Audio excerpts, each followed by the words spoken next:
Hello, I'm Unmish Paul, your host for today. And I'm Ketan Palmer, your co-host. And welcome to Fun with History.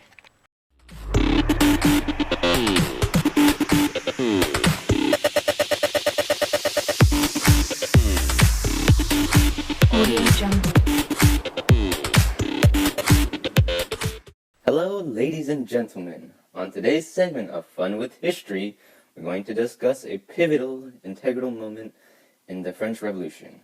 We'll be talking about the storming of the Bastille. Yes, that's right. So first off, we need to discuss the preconditions that contributed to the storming of the Bastille. What are preconditions? Ah, my daft Ashcan. They're things that contributed to the pivotal moment. Yes, it was due to the French being a bit too frustrated with the king, and more importantly, the bread famine. See, the entirety of the French Revolution could have been avoided if there had been enough food for the people. Wait, so you're essentially saying that if it magically rained bread, none of this would have ever happened, right? Whoa there, let's not get too ahead of ourselves. While the French certainly would have been more content and probably would have caused less violence, it still would have happened regardless due to the French monarchy depriving the people of their basic human rights. And now time for the primary source of the day with Ketan, your lovely host. On today's primary source of the day, we have a special letter from Jacques Necker. It's a report that details the financial issues of France. The storming of the Bastille happened on July 14, 1789. The mobs of people all gathered around and demanded the release of the prisoners that were held within. The apprehension of the Bastille was swift for the peasants, an easy task for the masses. First, the peasants arrived before the gates of the Bastille, demanding the Marquis de Launay to surrender and supply them with armaments. The Bastille was a political prison, and was not meant to hold many weapons, but supposedly had much of the needed gunpowder to fuel their guns. This, however, turned out to be a falsity, and nothing substantial was gained for the people of Paris, other than the fact that the revolution was here to stay. But aside from not gaining the arms, they were able to free the political prisoners that was trapped in the Bastille.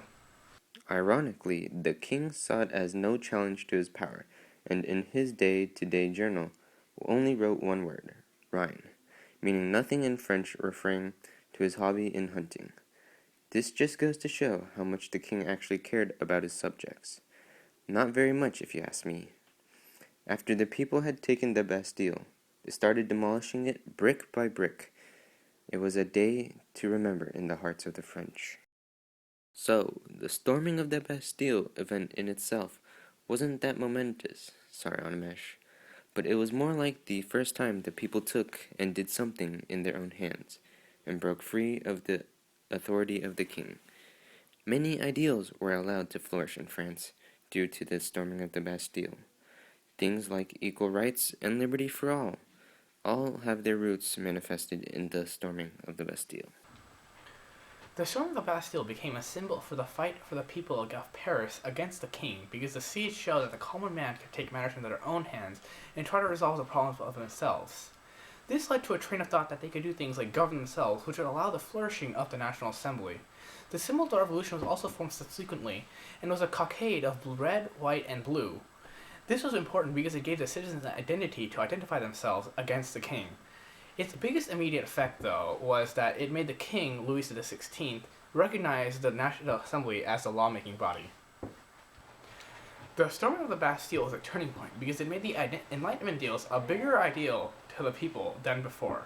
Even today, the Bastille Day is celebrated all over France to commemorate the French people's struggle against the Ancien regime, meaning the impact of this event still has not receded, and likely it never will. The Bastille was a hallmark of the Ancien regime, and it was taken down by the people.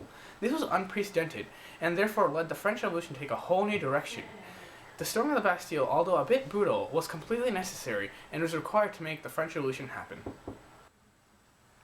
Because the French Revolution was one that was the vanguard of all other revolutions that happened in Western Europe, the storming of the Bastille was one of the first people's rebellions against the old regime. It ushered in a new era for Europe altogether, one that would be run by the people and not the aristocracy, turning it in a new direction. The storming of the Bastille led to the abolishment of the monarch's rule in France and to the establishment of a pre-modern democracy.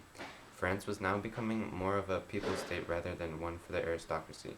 The storming of the Bastille also made France develop its modern-day ideals like liberty, equality, and fraternity.